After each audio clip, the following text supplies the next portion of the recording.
Selamat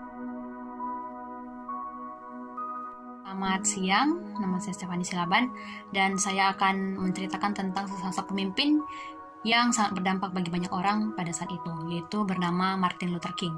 Martin Luther King adalah seorang aktivis sosial yang lahir pada tanggal 15 Januari 1929. Dia awalnya lahir dengan nama Michael Luther King Jr., namun kemudian diganti menjadi Martin Luther King Jr. Dia merupakan seorang aktivis sosial yang turut memperjuangkan kesetaraan kulit putih dan kulit hitam di Amerika Serikat, khususnya di bagian selatan. Martin Luther King Jr. merupakan orang yang sangat berdampak bagi banyak orang pada saat itu, sebab dia begitu banyak memimpin aksi-aksi boikot di daerah tempatnya tinggal untuk memperjuangkan kesetaraan hak-hak kaum kulit hitam di Amerika Serikat. Namanya juga mulai dikenal pada saat King Jr. itu menjadi pemimpin konferensi kepemimpinan Kristen Selatan yang menyuarakan perlawanan tanpa kekerasan pada masyarakat kulit hitam untuk mendapatkan hak-hak sipil mereka. Mengapa dia menyuarakan perlawanan tanpa kekerasan? Sebab menurutnya jika perlawanan dengan menggunakan kekerasan hanya akan menimbulkan masalah asasi lainnya, sehingga dia memilih dengan menggunakan cara tanpa kekerasan. Martin Luther King juga adalah seorang anak yang lahir dari pasangan Martin Luther King Sr. dan ibunya yang bernama Alberta William King yang merupakan keturunan Afrika Amerika. Dia adalah seorang anak yang lahir dari keluarga pendeta, sehingga dia merupakan anak yang sangat religius dan kedua orang tuanya mengajarkan dia begitu banyak hal tentang keagamaan, yaitu agama Kristen. Namun semasa dia hidup, dia begitu banyak mengalami ketidakadilan dalam melewati hari-harinya, yaitu dimulai ketika dia masih berusia 6 tahun. Dia memiliki seorang teman kulit putih, namun kedua orang tua dari temannya itu melarangnya untuk berteman dengan Martin Luther King, sehingga itu membuat hatinya sedih dan dia merasa skeptis. Namun dia dapat tumbuh dengan baik dan dia melanjutkan sekolah menengahnya di sekolah Booker di sekolah Booker di Washington, Atlanta. Di sana dia mengasah bakat dan kemampuannya dalam berbicara dan berpidato di hadapan banyak orang, sehingga disitulah semakin terlihat bahwa dia memiliki skill atau kemampuan dalam berbicara, dan pada saat itu dia mengikuti banyak kompetisi dan memenangkannya pula. Namun pada saat itulah juga dia mengalami pengalaman buruk lainnya, yaitu ketika dia baru selesai berkompetisi dari Georgia, dia pulang ke Atlanta bersama seorang gurunya. Namun pada saat dia menaiki bus bersama seorang gurunya, dia disuruh untuk berdiri agar penumpang berkulit putih dapat duduk di kursi mereka. Nah, disitulah awal dari bagaimana perjuangan Martin Luther King itu untuk memperjuangkan hak-hak kulit hitam di Amerika Selatan. 4 tahun berselang, King Jr. meraih gelar sarjana sosiologi dan bergabung dengan sekolah teologia Crozer di Pennsylvania, dan kemudian dia melanjutkan pasca sarjananya di Universitas Boston. Pada tahun 1953, kemudian Martin Luther King menikahi seorang wanita bernama Coretta Scott dan mereka dikaruniai 4 orang anak. Martin Luther King memimpin aksi gerakan boikot itu pada tahun 1955 ketika saat itu terdapat seorang wanita Afrika atau yang berkulit hitam itu mendapatkan perlakuan yang sama seperti yang dialaminya dulu ketika dia masih SMA, yaitu diharuskan untuk memberikan kursi ketika menaiki bus untuk kaum kulit putih.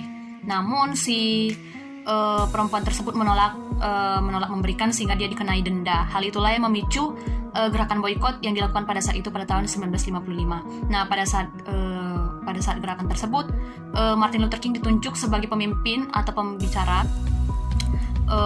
untuk memimpin gerakan boikot tersebut karena dia mampu berbicara di hadapan banyak orang, atau bisa katakan mampu berbicara di depan publik. Selain itu juga dia mendapatkan pengakuan dari komunitas kulit hitam yang baru diikutinya. Berkat kemampuannya dalam berbicara, pidato Martin Luther King pada saat itu memberikan kekuatan baru bagi upaya untuk memperjuangkan hak-hak sipil Alabama. Begitu banyak aksi-aksi boikot yang dipimpin oleh Martin Luther King Jr. untuk memperjuangkan hak-hak sipil masyarakat kulit hitam di Amerika Serikat. Namun begitu banyak pula hal-hal yang dia alami semasa perjuangannya tersebut. Contohnya adalah ketika dia harus menerima serangan di rumahnya dari oknum yang tidak dikenal, karena begitu banyak pula yang tidak suka terhadap aksinya tersebut. Begitu banyak pula orang-orang yang dipimpinnya atau masyarakat kulit hitam yang ikut turut aksi untuk melawan adanya perbedaan atau adanya perlakuan yang beda terhadap kaum kulit hitam dan kulit putih, yaitu mereka terkadang lepas kendali dan turut mengambil aksi kekerasan. Namun hal itulah yang membuat semua orang bangga kepada Martin Luther King, di mana dia tetap menekankan terhadap orang-orang yang dipimpinnya tersebut, yaitu pada saat itu adalah mahasiswa. Kita semua tahu bahwa mahasiswa itu memang mudah terbawa emosi, namun disitulah Martin Luther King tetap mengajarkan bahwa kita memperjuangkan hak-hak kita, namun kita tidak boleh menggunakan kekerasan-kekerasan, karena hal itu dapat merugikan kita pula dan dapat menyakiti orang lain. Begitu banyak hal-hal yang dialaminya, namun perjuangannya yang begitu hebat dalam memperjuangkan kesetaraan hak-hak di Amerika Serikat membuahkan hasil. Seperti dia juga mendapatkan penghargaan Nobel perdamaian semasa dia memperjuangkan hak tersebut. Martin Luther King juga memberikan pidato yang sangat terkenal pada saat itu, yaitu I Have a Dream, di mana dia pada saat itu lewat pidatonya mengungkapkan keyakinan bahwa suatu saat setiap manusia di Amerika Serikat dapat saling bersaudara tanpa memperhatikan warna kulit.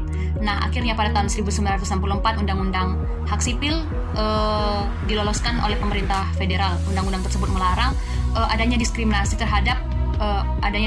fasilitas umum terhadap kaum kulit hitam. Dan pada saat itu pula Martin Luther King Jr. menerima Nobel penghargaan, yaitu Nobel penghargaan perdamaian. Namun pada akhirnya dia harus menutup usia pada umur 39 tahun. Pada saat itu pada tanggal 3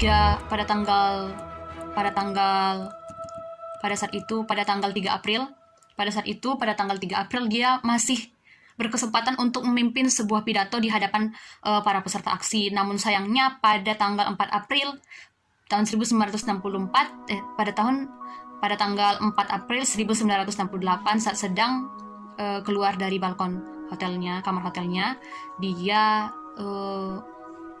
sebuah peluru tiba-tiba mengenainya dan membunuhnya dari orang yang tidak dikenal pada saat itu, yaitu penembak jitu yang menembaknya. Diketahui namanya itu adalah James Earl Ray, yang kemudian ditahan selama 99 tahun karena telah membunuh Martin Luther King. Mungkin Martin Luther King sudah meninggal, namun aksi-aksi dan perjuangan yang diberikan serta pidato-pidatonya itu memberikan memori yang sangat berharga bagi banyak orang.